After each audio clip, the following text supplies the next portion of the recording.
Կիսաբաց լուսամուտներից ներս թափառող մարդկային մտքեր, յուրաքանչյուր աշխատանքային երեկո։ Բարև ձեզ, դուք միացել եք մեծ ատարով հեռուստատեսությանը և դիտում եք երկրի թիվ 1 թոք-շոուն։ Լավ ընտանիք կազմելու Թինաթինի աղջկական երազանքը այդպես էլ երազանք մնաց։ 19 տարեկանում նա հանդիպեց իր կյանքի միակ անբաժան տղամարդուն՝ Վարդանին։ Ամուսնական 9 տարիները համերաշխության ու սպասումի էին կարոտ։ Թինաթինը սկզբում երեխաների ծնունդին էր սպասում, իսկ հետո էլ արդեն համերաշխ ընտանիք ունենալու իր երազանքին։ Շարունակական վեճերն ու 5-րդ երեխային Վարդանից հեռու լույս աշխարհ բերելու հույսը Թինաթին Սարգսյանին այսօր բերել է երկրի թիվ 1 թոք-շոուի տաղավար։ Սպասումի պահեր, կիսաբաց լուսամուտներից ներս։ Թինաթին Սարգսյանը, կրելով 5-րդ երեխային սրտի տակ, եկել է երկրի գլխավոր թոք-շոուի տաղավար, դիմավորենք նրան։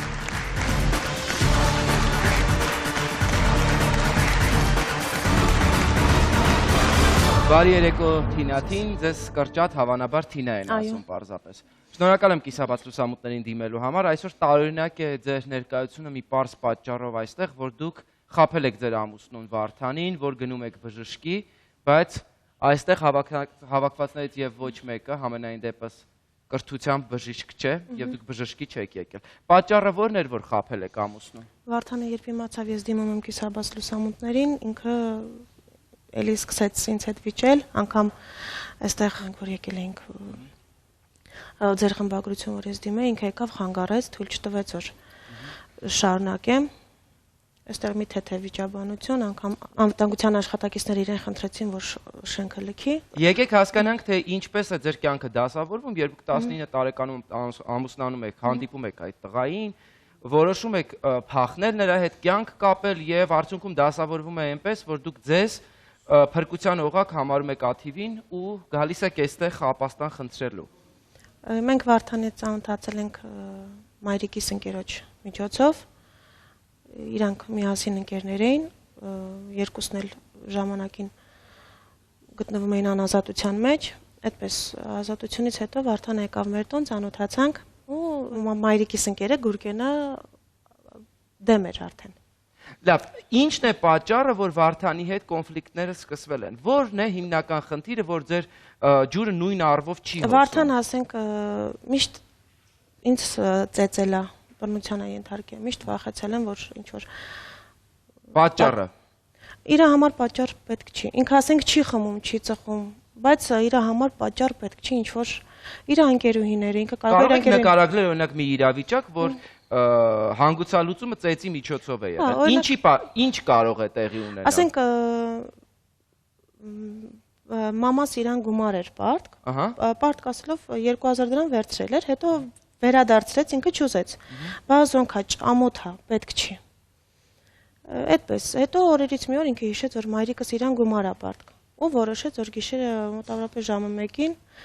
ես առաջին, երկրորդ երեխայով հղի եմ, առաջին հղիությունս ընդհատվեց վիժումով։ Ծեծի պատճառով, իր անկերոջ պատճառով, որ ընկերն եկել էր մեր տուն, ես իրան ասեցի, մեր տունը փոքր է, համատեղ տանտիրոջ հետ էինք բնակվում, ասեցի ինքը որտեղ է մնալու, բա քո գործը չի, ինքի մանկության ընկերն է, պիտի այստեղ մնա։ Այդպես ծեծեց 3 օր հետո ինձ մոտ վիժում առաջացավ։ Երկրորդ հղիությունով արդեն մոտավորապես մի 3-4 ամիս էր անցել այդ ծեծից։ Ինքը ինձ գիշերը մոտավորապես ժամը 1-ին դուրս արեց տանից, բայ հենց հիմա գնա մայրիկից այդ գումարը բեր։ Գիշերով նստել եմ տաքսի, գնացել եմ Չարբախ մայրիկիս մոտ, մայրիկս այդ նույն տաքսիով գումարը հետ է ուղարկել իր մոտ, իսկ ինձ պահեց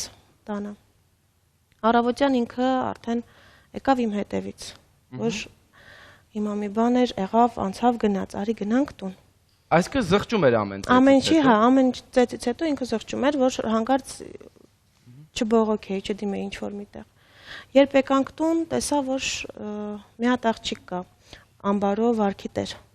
Այդ աղջիկը մեր տանը քնած է։ Ոնց հասկացաք քնած մարդուց, որ ինքը ամբարով վարքի տեր է։ Ես միջև այդ ինքը մեր տուն էլի էր իրան բերել, անգամ այն որպես ով էր եկել այդ աղջիկը ձեր տուն։ Ընկերոջ ընկերուհին։ Այսպես ասեցի, Իրան ինչ գործ ունի մեր տանը, այս ժամին, բա Ռոբը ընկերը խնդրել է, որ այս գիշեր մնա մեր տանը։ ասի ես որ քեզ խնդրեցի, որ հանուն քո երեխու, թողես լույսը բացվի նոր գնա մամայի մոտ, դու ասիր ինչ երեխա։ Ուրեմն ասի քո ընկերը քեզ համար ավելի թանկ է։ Ուզում էի տանից դուրս գայի, բա լավ, հենց հիմա ես Իրան տանից դուրս կանեմ, կտեսնես որ ամեն ինչ լավ կլինի։ Իրան ձեր անկողնում էր։ Հա։ Հենց ձեր։ Դե երկու մահճակալ էր։ Միտեղ ես ու ինքն էինք, միտեղ այդ աղջկան էր բարկացրել, բայց մի քանի օր առաջ էլ դրանից ես արթնացա ու տեսնեմ որ Վարդանն ու այդ աղջիկը այդ կողքի անկողնում միասին բարկած են։ Պատճառ բռնեց, որ ես ինձ լավ չեմ զգում, ես հղիությունս մի քիչ սանր էի տանում։ Լավ չեմ զգում, չի ուզեցել ինձ խանգարի, գա իմ կողքը պարկի, դրա համար միասին տեղավորվել են մյուս մահճակալի վրա։ Այսինքն ձեր ամուսինը զուտ մարդասիրական նկատառումներից ելնելով օտար կնոջ գրկում էր, որ հանկարծ դուք ձեզ ված չզգաք։ Հանգիստ զգայի, հանգիստ քնեի։ Լավ, ամենամեծ խնդիրը, որը դուք այսօր չեք կարողանում լուծել Վարդանի հետ, դա 5-րդ երեխայի ծնունդն է։ Որն ասում է, երեխան Իրանը չի։ Ինքը հրաժարվում է, այս երեխայից Իրանը չի, քանի կար ուզում էր ընդհատել հղիությունը, երբ իմացավ արդեն 34-35 շաբաթական հղիությունն է, ես իրան ասեցի, որ ոչ մի դեպքում թույլ չեմ տա, դու լավ գիտես, որ ես անգամ մի օրեկան հղիություն չեմ ընդհատի։ Ո՞րն է կասկածը Վարդանի համար։ Ինչու է կասկածում նա, որ երեխան իրեն է։ Ինքը ասում է, ես մի տարի է քեզ մոտ չեմ եկել։ Այդ ոնց եղավ, որ երեխան իմն է։ Հետո որոշեց, որ պետքա, քանի որ չեմ ընդհատում հղիությունը, ուրեմն ինքը պետքա երեխային տա իր ընկերոջը։ Քանի որ ընկերը քանի տարի ամուսնացած է ու երեխա չի ունենում։ Բայց ուղիղ ասեց։ Ուղիղ, հա, ինքն էլ իր ընկերն էլ, որ երեխուն ընկերն էլ էր ասում, այս որ ծնվի տվեք ինձ։ Այնպես լավ կպահեմ։ Ես էլ ասի, ես կարող եմ իմ երեխուն պահեմ, խնդիր չունեմ ես պահելու։ Եթե Վարդանը հրաժարվում է իր երեխուց, դա իր խնդիրն է։ Փոքրիկ դադար, որից հետո սառը ցնցուղը դեռևս արջևում է։ Սա կիսաբաց լուսամուտներն է, դուք դիտում եք Երկրի TV 1 թոք շոուն։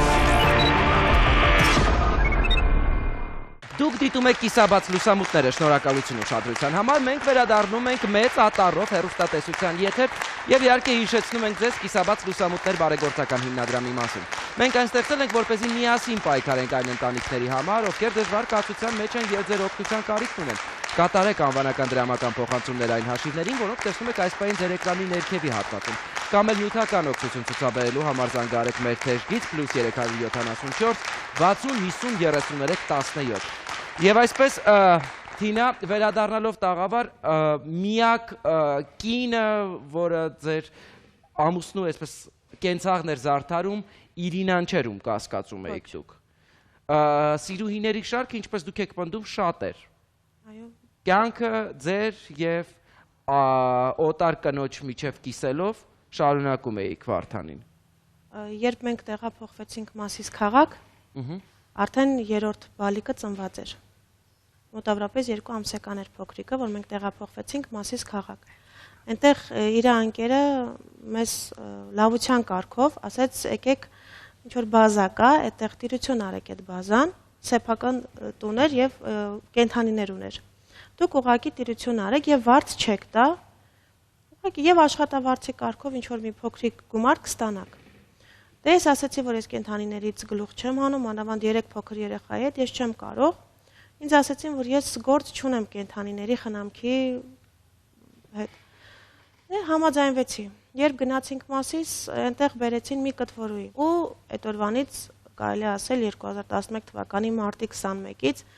իմ կյանքի դժոխքը ավելի խորացավ։ Ինչով։ Կտվորուհու պատճառով։ Կտվորուհու պատճառով։ Կտվորուհին Վարդանի ասելով ասում էր, որ Նելին ասում է, Նելի էր անունը, միջև Վարդանը չմտնի գոմ, ես կովերին չեմ կթի։ Միջև Վարդանը չգա կողքս չկանգնի, կներեք, սեքսից չխոսա, ես ոչ մի գործ չեմ անի բացարձակ, դուք էլ կովերն էլ։ Ես որ Վարդանին խնդրեցի, ասի Վարդան, խնդրում եմ, արի գնանք։ Այսինքն Նելին պահանջում էր, որ կովերի ներկայությամբ Վարդանը նրա հետ սեքսից խոսի, որպեսզի նա կթի կով։ Որպեսզի ինքը կարողանա կթի։ Վարդանի ասելով։ Պատճառ էր բռնում, ես իրան ասեցի, դե ասենք, եթե այստեղ դու գործ չունես անելու, լավ կլինի, որ նաև աշխատես։ Թող Նելին անասուններով զբաղվի, կենթանիների խնամքով իրանց կթելն է, կապելն է, կերակրելն է։ Դու էլ գնա երեխեքին հաց աշխատի բեր, մանավանդ որ ինքը կարողանում է։ Ինքն էլ պատճառ էր բռնում Նելիին։ Այդպես ու Նելիի պահանջները կատարվում են։ Հա, մի անգամ դե ես իրան ասել եմ, եթե այդպես է, դու ու Նելին ինչ ուզում եք արեք Հայաթում, ինչ ուզում եք արեք Գոմում, խնդրում եմ, իր ոտքը ես տանը չտեսնեմ։ Իմ երեխեքի ներկայությամբ ահա որ իրանք ազատ էին խոսում, չէին նայի կողք ասենք ինչ որ կին կա, երեխա կա, իրանց ինչ այդ պահին պետք էր, իրանք արտահայտվեն, խոսեին։ Սեքսից։ Նաև սեքսից։ Ու տարբեր, ասենք, այլասերված բառերով կարող է իրանք մեկը մյուսի հետ այդպես խոսեին։ Իսկ Նելի կտվորուհու Նելի պատճառով կրկին ծեծի հասնում է։ Ծեծի ես Նելի պատճառով մի անգամ Նելին տանը արդեն սենյակում երեխուն էի կերակրում, երեկոյան քնի ժամն էր փոքրիկի, 6 ամսական էր փոքրիկս։ Այդպես Վարդանի հետ նստած խոսում էինք սենյակում, ու մի անգամից Նելին մտավ սենյակ, դուռը բացեց ու թափով։ Վարդան կամ հենց հիմա մտնում ես գոմ, կամ ես թողում եմ ու գնում եմ այստեղից։ Ները կարտահայտությանս համար արդեն ափերից հելա ու ասացի Վարդան,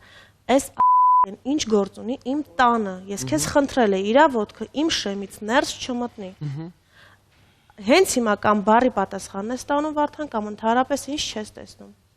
Երեխեն գիրկս, ես եւ կերակրում եմ եւ օրորում եմ քայլելով։ Վարդանը քացով խփեց, ես հետ գնացի մեջքով ու ողնաշարս պատոհանա գոքին։ Ես այսօր փորձում եմ հասկանալ ամբողջ իրավիճակը, ինչ տիրում է ձեր տանը, հարևան Գոմում եւ կտվորուհի Նելիի հետ։ Նելի Շադյանը եւս այստեղ է դիմավոր է դրա։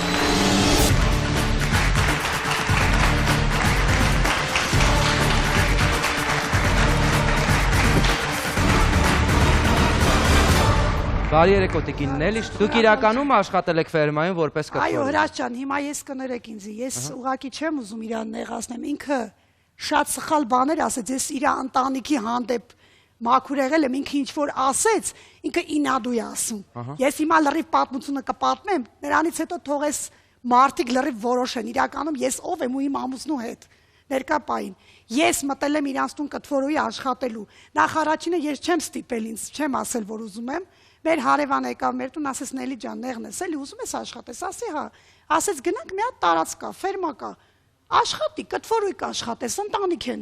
Կաշխատես։ Գործը անում եք, որևէ խնդիր չկա։ Փողով մի բան, բայց ես չեմ իմացել, որ սրանք մարդու կնիկ աֆերիստ են ու իրանք ուզում են ինձ շահագործել, գցել են ինձ մեջ։ Մեծ վտանգների տակ։ Ինչ ասել է ձեզ նման իրավիճակում։ Նման իրավիճակը, որ իրանք ինձ խափելով, ինձանից գումար են վերցրել ամեն ամիս նպաստ տոշակ ստանալու օրը։ Ինքը բզում էր իր մարդուն, գալիս էր մեր տուն, կռիվ էր անում Էրիկջի, իսկ ծեծում ջարդում էր վերջի բառերը ու տանելով, խափելով ինձի։ Գալիս էին ասում են, իմ անուններով սկզբից աշխատել եմ, մտել եմ աշխատել։ Այսինքն ձեզ աշխատավարձ վճարելու փոխարեն ձեզ չէ, աշխատավարձ վճարում էին մինչև մի ամիսը, մի ամիս հետո, սրանք չգիտեմ սրանց մեջ ինչ եղավ, ինչ իրար մեջ քցին բռնեցին, թե իբրև թե ինձ շատ են տալի, ինչ են տալի, որ բռնեցին կամած կտրեցին, սարքեցին մի 1000 դրամ, եկել 1000-ը սարքում են 500 դրամ։ Իբրև թե իրանց կաթը ես էտել իմ լավությունը, կաթը տանում է տալիս է կլենտին, ծախում էր, իրան էլ է փող հասնում ինձ է, Թինա ասա, տես չի, ես քո երեխուն պամպերս չեմ հասցրել, քո երեխուն բան չեմ, ասա։ Խիչ ես ասում, խես ասում հիմա քո պատճառով,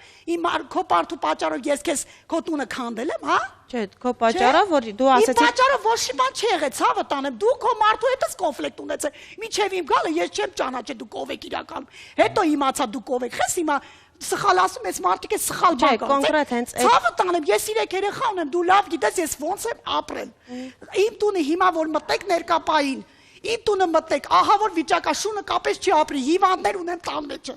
Իմ մարդու տեքոր թոշակը, իմ նպաստը գալիս էին տանում են մարդու կնիկ խափում էին ինձի։ Իմ 3 երեխան հիվանդ, այսօրվա դրությամբ իմ տղեն բանակի խափելով ինձի 200,000 դրամը տարել են, կերել են։ Ինչի այ եկել ստեղ խոսում։ Ինչի խոսում, ինչի համար ասած են։ Ինչի ասում թե մարտա։ Եկեք նստեք։ Ես Աստված եմ կանչում, որ դու այդ երեխան չունենաս, եթե դու ինձ խնդրում եմ նման հայտարարություններ մի արեք։ Հիմա իմ ամուսինը կմտնի ներս։ Ուտես ինչ կասի իրա մասին։ Շատ լավ, խնդրում եմ, հանգստացեք։ Ես այսօր քեզ լավ ցանկալով դու այսօր բերել ես ինձ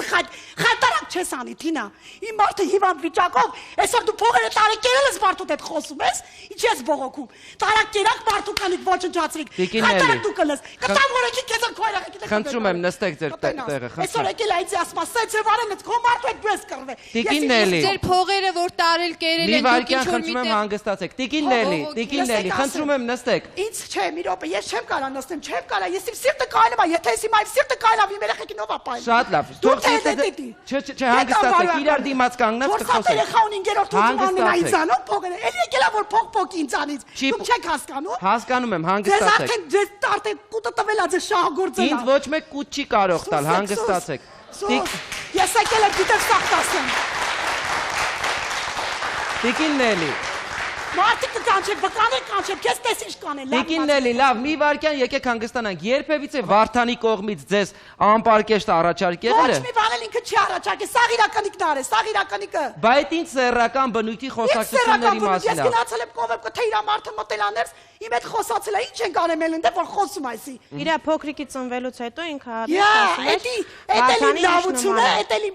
որ եկել եմ հացի տեր եմ սարքել, բոմժավարի չես ապրել։ Քեզ հանում էին ընդից, մի հատ ասա էլի, ո՞նց եմ պարել քեզ։ Հա? Մի հատ քեզ հիմա իմ ամուսինը կմտի լրիվ կասի։ Քանի տարեկան է այդ փոքր երեխան, որ պնդում եք Վարդանին է նման։ 2012 թվականի մայիսին է ծնվել։ Այդ երեխան իմ մարդուց է ու արունը տալ ենք ստուգել են, քո մարդը դե ոչ մի բան չունի։ Դու ես ասում, որ երեխան Վարդանին է նման։ Անես չանես քեզ էլ մարդուտ էլ տան են բռնել տան, այդ 5-րդ երեխան դու չես ունենա։ Նելի Ինչի եք տարել արունը ստուգել։ Ինչն էր պատճառը։ Իմ երեխա արունը տալ ենք ստուգել ենք, որ այդ իմ երեխան իմ մարդուց է։ Ինչն էր պատճառը, որ տարել ստուգել եք։ Որովհետև կռիվ էին անում տան մեջ։ Ես այդ երեխան մնացել է 7 ամսական, ինձ տանում էին հանեն այդ երեխան։ Դուք եք գնացել ստուգել արունը։ Ես եմ գնացել ամուսնուց։ Ինչի համար։ Դուք չգիտեիք, որ ձեր ամուսնուց է։ Ես չէի իմանում, հանգարցակ Դուք չգիտեիք, որ ձեր ամուսնուց է։ Բա գիտեիք ումից է։ Չէ, ես չէի իմանում, ոչ, լսեք միջև, ես որ մնացել եմ հանգարցակ եմ մնացել, չեմ իմացել։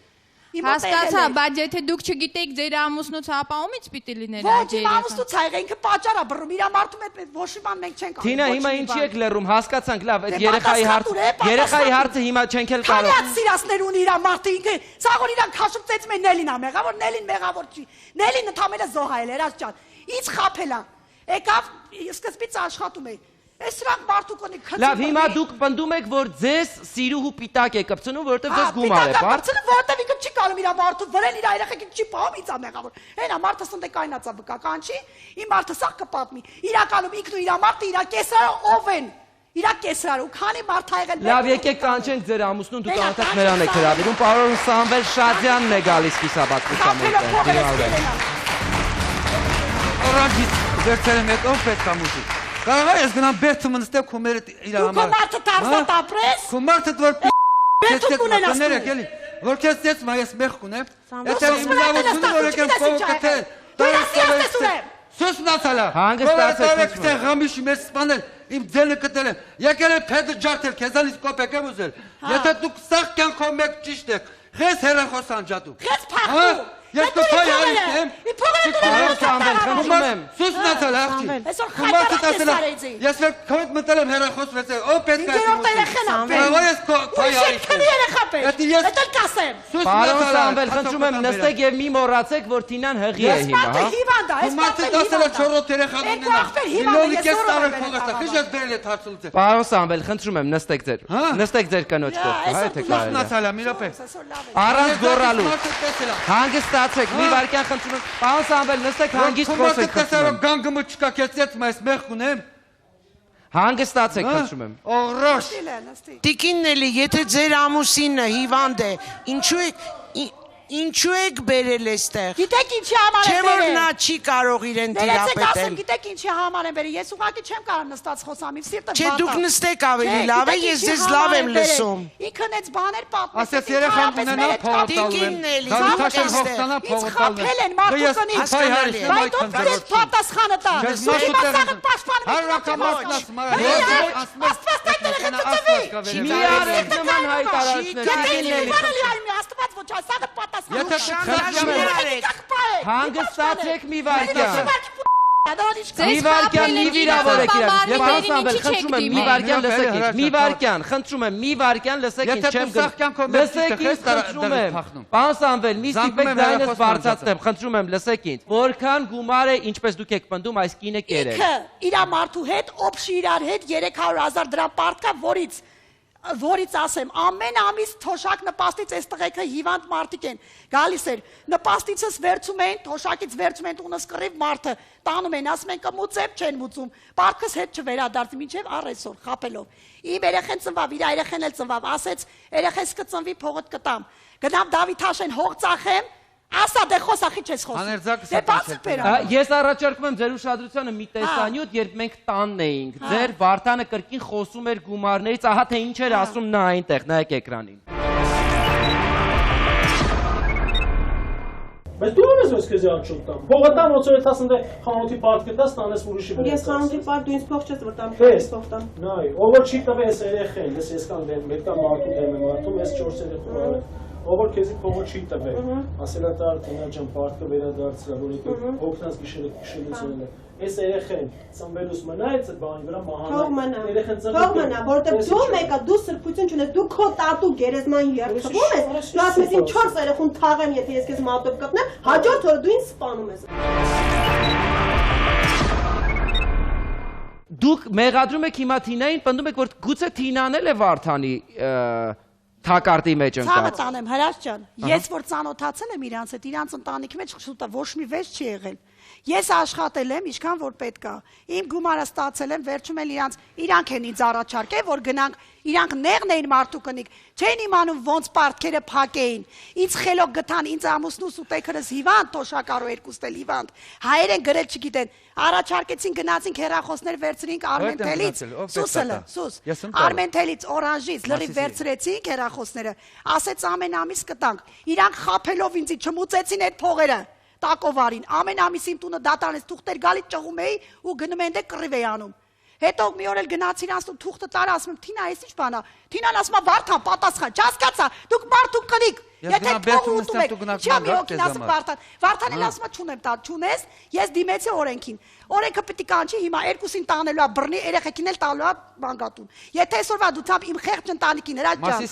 Մեր տուն գազ մտնես, մեր տուն գազ մտնես Հրաչ ջան։ Շունը կապես չի ապրի։ Ոչ տեղաշոր ունեմ, ինքը լավ է տեսել։ Տեղաշոր չունեմ, կեսրարս հիվանդ, մարդս տեքրս հիվանդ ու իմ երեք երեխեն հիվանդ։ Այսօրվա դու ցավ իրան 400,000-ով օգնել եմ խապելով ինձ։ Հիմա այսօր եկել է ինչ ասում։ Ասում է որ դուք իրա ես եմ նեղա, արեք մեր տուն տեսեք, նոր իրա 5-րդ երեխեք ունենա։ Եթե սուտ եմ ասում, ես կարող Թողոսա իրա մարդը թռել է ինձ գումար չեք տվել, այդ գումարը Վարդանին է։ Հիմա մենք ընդհանրապես փորձում ենք հասկանալ։ Չէ։ Որևէ մեկը հիմա մեղավոր ու անմեղ չի անում։ Չէ։ Ցավը տանեմ։ Ինքը ինձ ասել է, արի թանք վերցնենք հեռախոսը։ Հեռախոսը ես քեզ չեմ ասեն, էլի քեզ Վարդանն է ասում։ Ոնց, բա դու չես կերել այդ փող կարող ես Վարդանի կարիքը չես։ Քեզ հիմա արդարանում։ Ես անձամբ քեզ ասել եմ արի գնանք։ Ասեցի դելի ջան, վերդուր մուծի, ես քո փողը կտամ։ Դու ես ասել։ Ես քեզանից հեռախոս չեմ։ Դինա աստված կա վերևը, նա այդ երեխեն դու չես ունենա։ Ես Իգինել մի բան հարցնեմ, ասում եմ խոսքի դեր կաղնի։ Մեկ րոպե, եթե խոսում ենք, բարի եղեք լսեք, հա։ Հանուն ինչի համար եք Վարդանի համար։ Մեկ րոպե։ Չեմ վերջացրել խոսքս։ Հա, ասեք։ Հանուն ինչի համար եք Վարդանի համար այդքան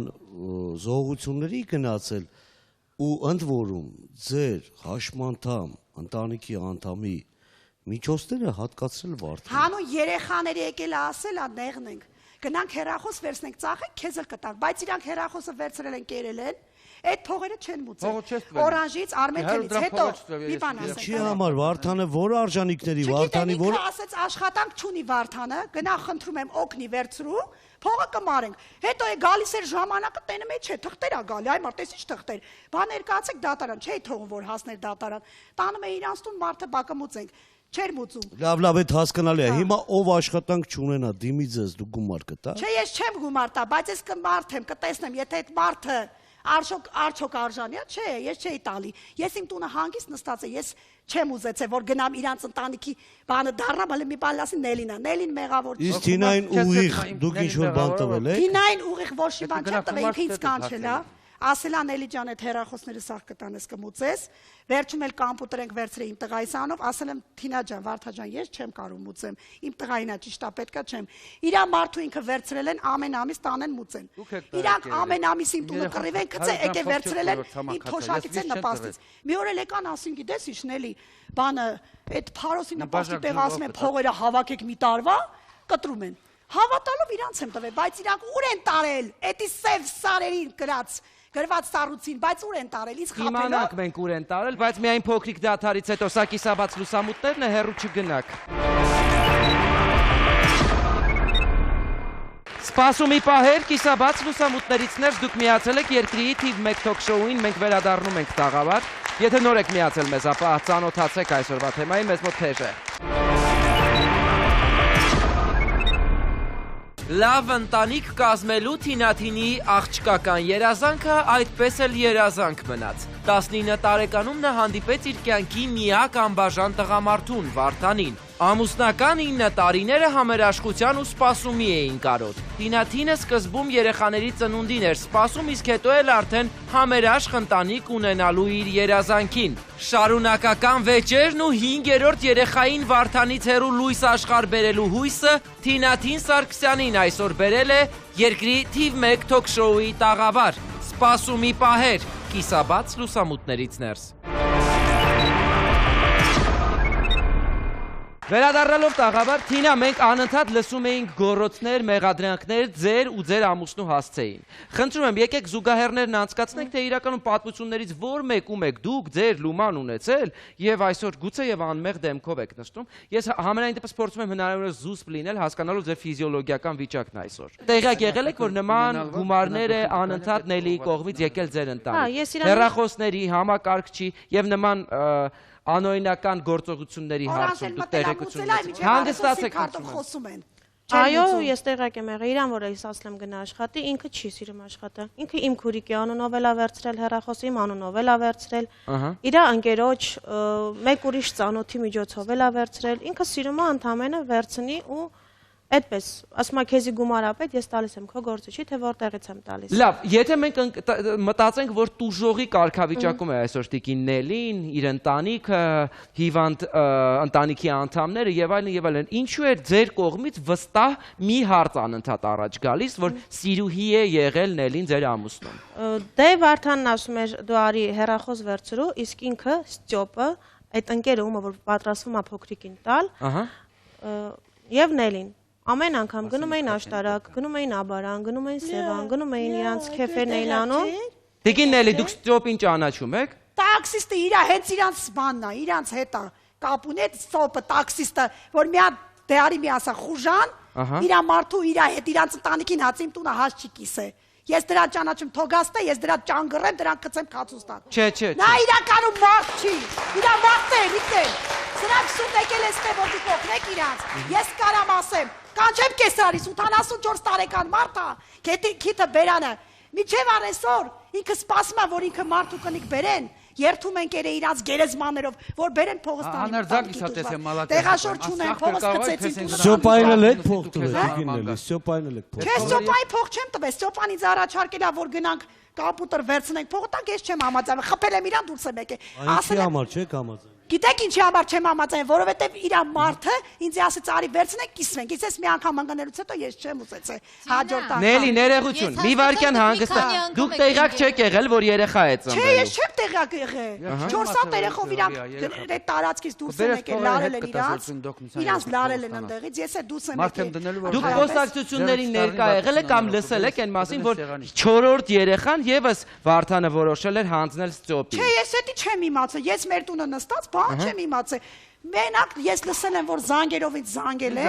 ասել են, որ ինչ-որ գումար է պետք մեզի, ինչ-որ բանի փակել։ Լավ, ձեզ մի հարց եմ տալիս, Վարդանին իմանալով, Վարդանը որպես տղամարդ պատրաստ է երեխա վաճառելու։ Ես չգիտեմ, դա իրանք մարդու կնիկ, ես ինչ իմանամ, ես մենակ կարամ։ Դուք ճանաչում եք իրան։ Ես ճանաչում եմ որպես խափող քծող, հենց այդպես իրական գայր, բայց երեխա վաճառել ես չեմ։ Չէ, պատրաստ, օրինակ 5-րդ երեխային հիմա ասում ես տալիս է Ստյոպին, ուզում է համենայն դեպս տա։ Թո չքներ, չբերեր, խիա քնե բերես, Ստյոպը այդպես բան չի ասել։ Ստյոպն ասել է, որ իմ համար երեխա կբեր, ես փողը կտամ։ Ինչքան է պատրաստում։ Ես չիմանամ, իրանք իրար մեջ են խոսացել։ Բայց տեսեք, որ մի քիչ էլ խոսում ենք, արդեն տեղյակ եք այդ պատմությունից։ 1 միլիոն դրամ է մի երեխեն, որ բերի, 1 միլիոն դրամ։ Պլյուս 100,000 եւ 44,000 իր 5-րդ երեխուն։ Շատ լավ տեղից երեխեն ունեցել եմ 5 մարդու կնիկ եկել են մեր տուն, ասեց բանելի ջան, դե փողը ստացել ես էլի, տուր տանեմ ամուսինս, գայի տեղը չգիտեմ ինչ արել, ավտոն եսիմ ինչ արել, գայի չգիտեմ ինչ, այդ 150,000-ը տուր, ես ստացել էի փողը։ տանեմ ուծեմ, հետո կամաց հեռախոսները։ Ես ասի Թինա ջան, ցավը տանեմ, ես երեխան բերել եմ հիվանդ, սրտի առատովից տարել են հիվանդանոց, կարամ կանչեմ հիվանդանոցի։ Հանգստացեք, նստեք։ Թինա, Տարոնի հետ կապված ինչ պատմություն կա, խոսքը 4-րդ երեխային է վերաբերում։ Կրկին ստոպին, չէ, ուզում էր։ Ուզում էր հա, ստոպ էս անգամ ինքը խնդրեց, բա Թինա խնդրում եմ, էլի դուք։ Լավ, որքան գումար էին ձեզ առաջարկում երեխայի համար։ Ինքնից գումարի մասին ընդհանրապես բան չի ասել, ուղղակի ինքնից խնդրում էր, որ ես փոքրիկին տամ իրան, ես էլ ասացի, որ ստոպ, անգամ հեռու իմ երեխուց, եթե իմ երեխան մի ձեռ մի ոտել չունենա, ես իմ երեխուն ոչ մեկին չեմ։ Վստահ եք, որ ձեր ամուսինը երեխայի համար գումար է ուզում պահանջել ստոպից։ Ինքը ասում է ես կատակով եմ ասել ստոպին։ Տինա, ձեր պահանջն այսօր որն է։ Դուք մի բան եք ուզում, Նելիենք մի բան են ուզում իրենց ընտանիքներով եւ ձեր շահերը բացարձակ չեն համընկնում։ Դուք այս կնոջը ասում եք, որ ինքը տարօրինակ վարքի տեր է, ձեզանից ձեր ամուսնու հետ սեռական խոսակցություններ է ցանկացել անընդհատ ունենալ, որպեսզի կով կտի, ինչը առնվազն տարօրինակ է, հա, այսպես որակավորում։ Դու որ ուրիշ հետ քնում ես, գիտես Նելին քո նման է, էլի։ Ես էլ եմ գրապացություն։ Ախես դու կարաս ապացես, քո մարդու հետ ես տեղ չեմ գնացել, երկրորդ դուք խափել եք ինձ փողերն եք կերե։ Բերի մտալիկի փողը դուր դուժված է, գնա ուզպես 10 պարտ հետ քնի, ուզպես երեխեքի ծախի։ Քո մարդը որքեվորից թռել է, դու այդ երեխեն ծախում ես, ես մեղավոր եմ։ Ես չեմ ծախում իմ երեխան։ Խես խոսում, ասես մարդը, չես ինձ մեղադրում։ Ես Վարդանի տեղն եմ պատմում։ Մարդու կնիկ ոչ, գիտեք երեխեն ինչ բան է։ Ես լավ գիտեմ իմ երեխան ինչ է։ Իրանք ամբողջ կյանքը խափել էր, խափե մարդկան։ Գիտես ինչքան պարտքեր ունեն։ Եթե մեկ անգամ խափվել եք, ինչու եք բարբերաբար խափել։ Բայց տարբեր ժամանակաշրջանում ես վերցրել էլի։ Դες մեջքի վրա են թաղել, քեզ մարդը դրամ դուր տանեմ, ինքը իր Չտայեք, ինչը տվեց։ Լավ, տիկիններ։ 200,000 դրամ Խնդրում եմ եկեք նստենք։ Երեխի բանակից ազատի, բայց տարե տակով են արել։ Հիմա երեխու Տիկիններ, խնդրում եմ։ Կաչեք մկրտյա Սամվելնովա։ Ո՞վ է մկրտյա Վարդանի ընկերն է։ Չի, դե ասա ո՞վ է։ Վարդանի ընկերն է։ Վարդանի ընկերը չեմ, սուտ չխոսած, ես իմացել եմ։ Իմացել եմ, որ իրականում ինքը ոստիկաններ իրան հանել են այս պագոներից իրան ընդամենը մի հատ հասարակ ոստիկան։ Մեր մոտ էր Մասիս աշխատում։ Սամոլավ տղեն իրան գործից։ Դա Մկրտչյան Սամվելը Մասիս քաղաքի ոստիկանապետի տեղակալ է։ Հանել են իրան հանել են, ասա այդ որի միջոցով մենք տեղափոխեցինք Մասիս քաղաք։ Խափել են անց երկու։ Լավ, այս պատմության հետ այդ տղամարդն ինչ կապ ունի։ Այդ մարդը լսի, գիտես ինչ կապ ունի։ Վարդան իր անունն էր անդադ շահագործել։ Ինքը եկավ ասեց անընդհատ այդ մարդը իբրև թե իրանց օգնում էր իրանց ընտանիքին։ Ես էլ գալիս էր ինձանց փողերը պոկում էր, տանում էր։ Ես էլ չէի հասկանում, որ խոսքի այդ փողը։ Մի օր էլ եկավ գնաց իրանց որ կտա։ Ձեզ ոստիկանությամբ վախացնում է։ Չէ, ոստիկանությունով չէ, այդ մարդը իբրև թե ինձ օգնում է, իբրև թե, բայց բարից բուն իմաստով են դուրս եկավ, որ իբրև իրանք խափել են։ Իրականում այդ մարդը ոչ ոստիկան ա եղել, ոչ էլ հասարակ մի հատ մարդ ա եղել, հասարակ ոստիկան իրան զրկել են պաշտոնից։ Եկել է, սուս մնա, եկել է իրանց տունը թամել իրան օգնի, որպես աղբեր ձևակերպի, բայց իմ փողերը տարել են, չգիտեմ հիմա ինչ են արել։ Ես հիմա պահանջում եմ իմ փողը կամ կտան, կամ էլ ինքը ստեյց հենց հիմա բանտ կեթա, ու սաղ կգա պատասխան կտան ընդե։ Ինչ դատա հաստու, որի դեր փողերը կերել է, մեզի խապի փողերը եկալի ուտի։ Տիկինների խնդրում եմ քեզ էլ եմ տանել ունդե։ Ես էլ եմ գալիս, հանգստացեք, ես էլ եմ գալիս։ Սաղդ գալը մետը պատասխան կա։ Բայրան դաչի ասում Նստեք։ Ուրիշի դարը խրտիչ ուտում են իրան։ Ինքը հնի է, բայց ես էլ հիվանդ եմ ընտանիքով։ Տիկինների խնդրում եմ հանգստացեք, այլևս անհնար է լսել ձեր գոռոցները։ Խնդրում եմ նստեք, հանգստացեք, հասկանանք ինչ են կանում։ Դու ստես դուրս չես գալ, լավ իմացի, աստիճանով քացով տալեմ ընկնես մեռնես։ Լավ իմացի, ես քեզ ասում եմ կանեմ։ Հանգստացեք, դուք էլ հանգստացեք այդտեղ։ Դու գնա դու ուրեմն ստաչի դիրա բանդ ես զողնես։ Իրար հետ ես քնել մծացել։ Հանգստացեք, խնդրում եմ, Թինա, էս ինչ Բայրան դա չի ասում որ հանգստացեք։ Ատամներ ունես բազեր։ Ոչ ուտես։ Իրան դա չի ասում ինչ իրավիճակ է ստեղծվել ձեր ընտանիքում։ Կինը ասում են առհասարակ պիտի բամբակ լինի, որ կարողանա հարթել ամբողջ իրավիճակը։ Հանգստացեք, ինձանից իան տավաշե։ Սուս մնա։ Մեզի ոնց եք դուք տեսնում ես ամեն ինչը։ 8 տարուց ավել ես փորձեցի բամբակ լինել։ Ամեն ինչի վրա աչք փակեցի։ Ամեն ինչի վրա աչք փակեցի եւ իրա չաշխատելու եւ իրա բռնությունների եւ իրա սիրուհիների եւ իրա պապայի ամեն ինչի վրա աչք փակեցի։ Հայրիկը ինչ կապ ունի այդ հարցը։ Հայրիկը իր տղայից վեթարա։ Մեր տնից էլ է գողություն արել։ Իր հայրիկը որ գալիս է, ինքը ասում է ես չեմ ուզում իմ տղան աշխատի ում համար։ Ավելի լավ է ես տանեմ բերդը իրան պահեմ արքայավարի, քան թե ինքս տեղ աշխատի ու քո երեխեքին պահի։ Որտեղ եւ ով պիտի արքայավարի ապրի, այս պատմության մեջ մենք կիմանանք փոքրիկ դադարից հետո, սա կիսաբաց լուսամուտներն է, հեռու չգնաք։ Դուք դիտում եք կիսաբաց լուսամուտները, շնորհակալություն ուշադրության համար, մենք վերադառնում ենք հեռուստատեսային եթեր, հիշեցնելով ձեզ կիսաբաց լուսամուտներ բարեգործական հիմնադրամի մասին։ Մենք այն ստեղծել ենք, որպեսզի միասին պայքարենք այն ընտանիքների համար, ովքեր դժվար կացության մեջ են եւ ձեր օգնության կարիք ունեն։ Կատարեք անվանական դրամական փոխանցումներ այն հաշիվներին, որոնք տեսնում եք այս պահին ձեր էկրանների ներքևի հատվածում, կամ զանգահարեք մեր թեժգից +374 60 50 33 17։ Պարոն Եգանյան, տաղավար վերադառնալով մի հարցի վրա եմ ուզում ուշադրությունս կենտրոնացնել, հիմնական հարցը ինչի համար Թինան դիմել էր կիսաբաց լուսամուտներին, որպեսզի Վարդանին զրկի հայրական իրավունքներից, ինչի պատճառով էլ Վարդանը հնարավորություն չի ունենա որևէ կերպ տնօրինելու այն երեխայի կյանքը, ով պիտի լույս աշխարհ գա։ Խոսքը 5-րդ երեխային է վերաբերում եւ որպեսզի երեխային որևէ կերպ երրորդ անձի չհանձնվի։ Նախ ամուսնացած եք դուք օրինական։ Այո։ Երեխայի ճակատագիրը ծնողներից մեկը չի որոշում։ Երեխայի ճակատագիրը որոշում են ծնողները երկուսով, փոխադարձ համաձայնությամբ։ Նման բան գործընթաց տանելու համար Հայաստանի Հանրապետության օրենսդրական դաշտը ունի հստակ կանոնակարգում։ Այդպես չի, որ մարդը կարող է երեխային վերցնել, հանձնել ինչ-որ մեկին, ասել առ քեզ, սա կոշիկ չի կամ իր չի, որ դուք դարձնեք սա վաճառքի առարկա։ Եթե նույնիսկ վաճառքի կամ գումարային ինչ-որ խնդիր կլինի, դա քրեական, քրեորեն պատժելի արարք է։ Քրեական օրենսգիրքն է նախատեսում 2-ից 5 տարի ազատազրկում, եթե տենց գործողություն կատարվի։ Բայց ամեն դեպքում, եթե երեխայի խնամքը պետք է փոխանցվի ինչ-որ ընտանիքի, դա կատարվում է հստակ կանոնակարգված ձևով։ Դրա հիմնական պատասխանատուն Երևան քաղաքում Երևանի քաղաքապետարանն է, համապատասխան մարմինը, հոգաբարձուների եւ խնամակալների հանձնաժողովը, եզրակացություն, եւ դրա համար պարտադիր նախապայման պետք է լինի ծնողների, եթե կան առկա են սոցիալական եւ առողջական վիճակը, եթե առկա չեն, ապա համապատասխան մանկատանք կամ համապատասխան հիմնարկության միջոցով երեխայի խնամքը այլ անձին փոխանցելու, որդեգրելու այդ եղանակները։ Այսինքն այնպես չի, որ դուք պետք է զրկեք, որպեսզի ինքը գործողություն չանի։ Այդ գործողությունը յուրաքանչյուր երեխայի հետ կապված յուրաքանչյուր քայլ լինում է փոխադարձ համաձայնությամբ երկու ծնող։ Պարոն Եգանյան, ինձ թվում է համենայն դեպս այն ինչ օրենքն է, օրենքի տառն է մեզ ասում, մի փոքր տարբերվում է նրանից, ինչ որ մեր կենցաղը մեզ ապացուցում է։ Այնուամենայնիվ միակ դեպքը չէ, որ երեխան բարեգործական նպատակներով, ասեմ, շահադիտական նպատակներով, ասեմ, կարող է կամ հանձնվում է երրորդ ընտանիքին որպես նվեր, խնամակալություն եւ այլն եւ այլն։ Այս դեպքում կարող ենք տարբեր բնորոշումներ տալ։ Տիկին Մարգարիտա, դուք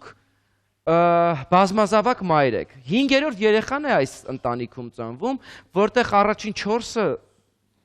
ենթադրում եմ եւ ինչ որ առումով էլ վստահ եմ, որ ոչ հայր են նորմալ տեսել, ոչ էլ մայր են տեսել, որովհետեւ ստեղծված իրավիճակում չէր կարող մայրը։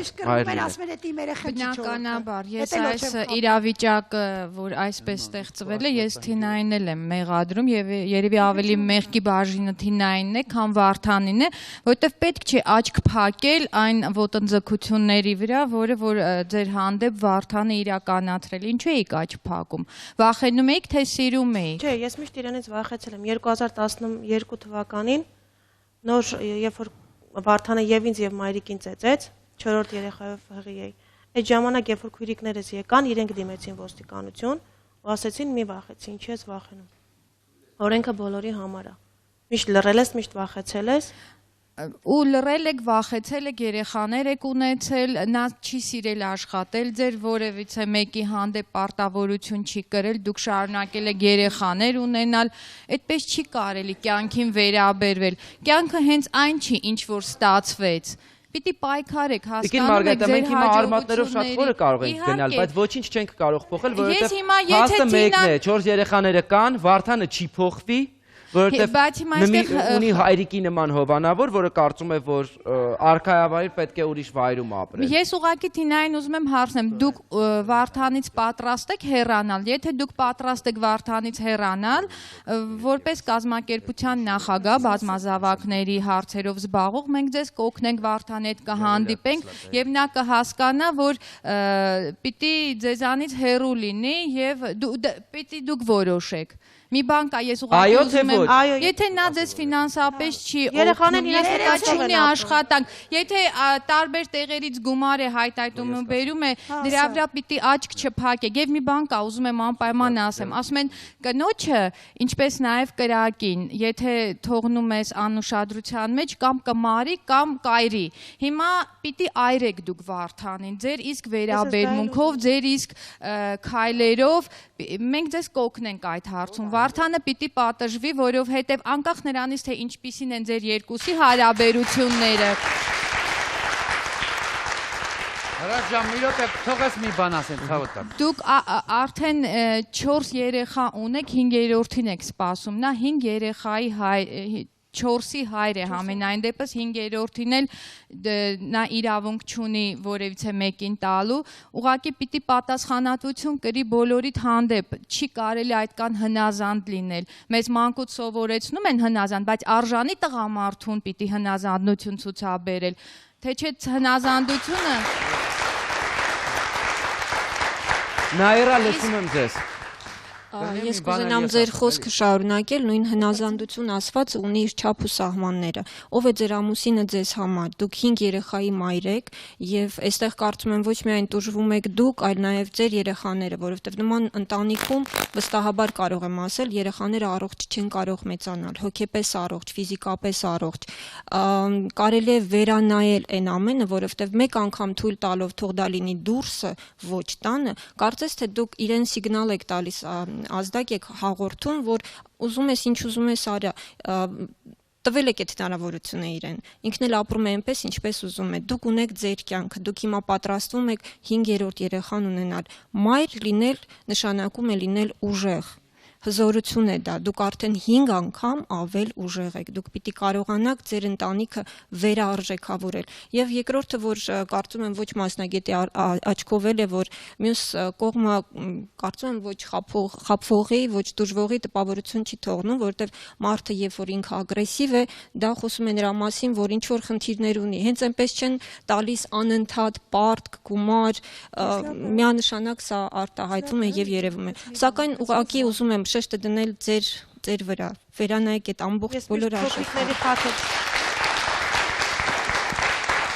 Սոնա Այն կադրերը, որ մենք տեսանք էկրանների վրա, հա, ինչ խոսակցություն էր ընթանում ձեր եւ ձեր ամուսնու միջև երեխաների ներկայացան։ Սոնա արդարացի լինելու համար ասեմ, որ մենք ներկայացրել ենք ընդամենը մի փոքր հատված նրանից, ինչ կատարվում էր այդ ընտանիքում։ Դա ուղղակի նորմալ չի։ Եվ խնդրում եմ ուշադրություն բդարձրեք մի փաստի վրա, որ այդ ամենը երեխաների ներկայությամբ էր, որևէ մեկը չէր ամաչում, չէր նեղվում, որ դրա մասին երեխաներն են լսում կամ կարող են ինչ-որ եզրակացություն անել դրանից։ Անառողջ հոգեբանական մթնոլորտ ընտանիքում անառողջ հոգեկանով երեխաներ կլինեն ձեզ մոտ, եթե արդեն իրենք այդպես չեն, դա նրանք նորմա են ընկալելու եւ ապագայում իրենք էլ իրենց ընտանիքներում նման մթնոլորտը նորմա է համարվելու նրանց համար։ Բայց ես ձեզ մի ուրիշ հարց էի ուզում տալ, եթե տարոնի ժամանակ եղել է երեխային վաճառելու խոսակցություն, հա, երեխային տալու, դուք ինչպես հղիացաք 5-րդ երեխայով եւ չվախենալով, որ այս փոքրիկին էլ նման խոսակցություն կլինի։ Միթե չվախեցաք այդ ամեն ինչից։ Ճիշտ ասած, այս փոքրիկի հղիությունը ես իմացել եմ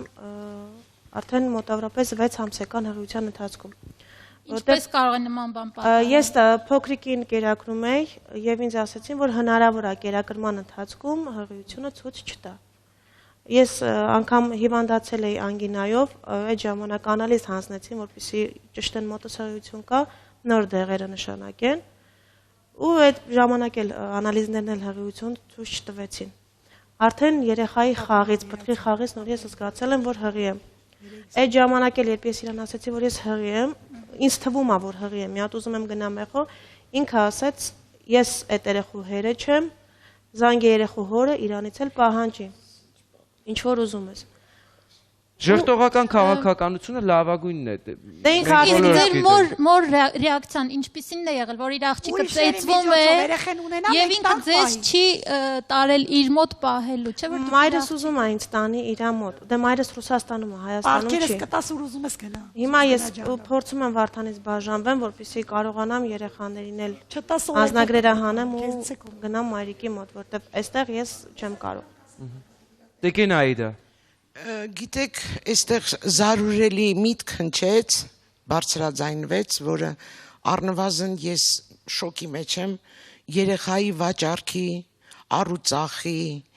առարկա դարձնելու երեխայից եւ դա ոնց որ թե անհետևանք է անցել, երբ ձեր միջև եւ ձեր ամուսնու միջև եղել են այդ խոսակցությունները։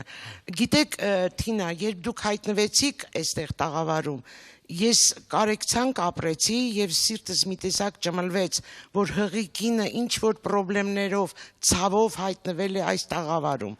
Բայց երբ այս պատմությունները բացահայտվեց, ես հասկացա, որ ամենի մեղավորը ներող եղեք, դուք այս կարգավիճակում եք, իսկ դուք երբեք չանիծեք, դուք էլ եք ինչ չի կարելի։ Անեծքը ի վերջո վերադառնալու է ձեզ։ Վերջացրեցի։ Թինա, այս ամբողջ պատմությունները ձեր վրա է մեղավորությունը։ Դուք հանդուրժել եք, որ ծեծվեք եւ կորցնեք առաջի երեխան։ Դուք դրանից հետո նորից եք հղիացել։ Մի մարդուց, որին մենք ես չհասկացանք այստեղ, սիրել եք, չեք սիրել, ստիպված եք պահել ձեր կողքին, նա ինչ դեր է ձեր կյանքում խաղում։ Եվ ի վերջո, այս բոլոր պորնոգրաֆիկ պատմությունները, որ դուք կապում եք ձեր ամուսնու վզին, որը ես կարծում եմ տեղի ունեցել է հնարավոր է, դուք եք դարձյալ մեղավոր։ Ես չեմ տեսել մի հայկին, որը հայտարարի իրեն ամուսնուն, ինչ ուզում ես արա իմ կողքին, բեր իմ կողքին պարկացրու սիրուհուդ,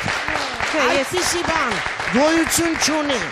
Թինա, սիրելիս ոչ միտեղ գոյություն չունի, ամենացիվիլ ազգը նման բան չի հանդուրժում։ Ես չեմ հասկանում, նորմալ եք դուք սա համարում։ Ես իրան նման բան չեմ ասել, ուղղակի նոր ասեցիք, դուք ձեր կողքին բերել պարկացրել։ Չէ, ես չեմ ասել բեր ներողություն, դուք ինչու եք պարկում երկուսի կողքին, որ ինչ։ Դուք հասկանում եք, որ սա աննորմալ բաներ են, սա պարանոիկ երևույթներ են, ահավասիկ ունեք, այն ինչ ունեք, այս պատմության մեջ չեմ ուզում խորանալ, որովհետև սա ամբողջ ձեր պատմության մեջ հերթական վիճակն է, որի մեղավորը դուք եք, դուք հիմա զգոն մտածեք, ինչ եք անում, ոնց եք անում, արդյոք դուք ի վիճակի եք 4-5 երեխայի կյանքով զբաղվել, մենակ։ Թինա, ես գիտեմ մի բան, որ դուք իրականում խոսքը շարունակելով Տիկին Աիդայի, դուք մենակ շարունակել չեք կարող։ Ես չգիտեմ դուք ինչ եք որոշել մինչև ձեր վերջնական արդյունքը մայրիկի մոտ Ռուսաստանի Դաշնություն տեղափոխվելը, բայց մի բան գոնե ինձ համար ակնհայտ է, որ երեխաները այսօր ձեր պայքարի մեջ չպիտի զենք դառնան։ Եթե դուք տղամարդու ձեր ամուսնու հետ պայքարի մեջ եք մտնում, հա երեխաներին օրինական տեղավորեք որևէ տեղ ապաստարանում, որպեսզի երեխաները գոնե այդ շրջանում ձեզանից եւ ձեր կոնֆլիկտային հանգուցալուծումից հեռու մնան։ Իրավական առումով ես որոշակի պարզաբանում տվեցի, դա միանշանակ է, այստեղ իրոք չի կարելի նույնիսկ երկրորդ անգամ բարձրաձայնել երեխայի վաճառք, այդ հասկացողությունները վերացինք, դա ամենամեծ եւ իրավական եւ բարոյական առումով ամենամեծ դժոխային քայլն է, որը ունի իրավական շատ լուրջ հետևանքներ։ Բարոյական առումով ես ցավում եմ։ Այսօր նստած են երկու սերնդի ներկայացուցիչ։ Երկուսի մոտ էլ իմ կարծիքով ցավոք սրտի բացակայում է անկախության, ազատության ու պատասխանատվության զգացողությունը։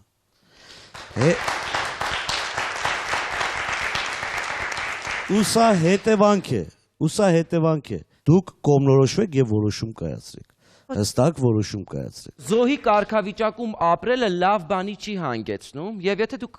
դա վերագրում եք, որ արվում է երեխաների համար, հանուն երեխաների, միանշանակ դա դեպի լավը չի տանելու ճանապարհը։ Ճանապարհը բերում է այնտեղ, եւ սա ասեմ դες միայն լավագույն տարբերակն է, երբ չկան ավելի վատ հետևանքներ, իսկ ինչպիսին կլինեն հետևանքները սրանից հետո միայն ձեր քայլերը ցույց կտան։ Այսօր այսքանը, դուք դիտում եք Երկրի թիվ 1 թոք շոուն։ Կիսաբաց լուսամուտներից այսօր այսքանը, մենք կհանդիպենք վաղ երեկոյան, առողջ ու երջանիկ եղեք, ցտեսություն։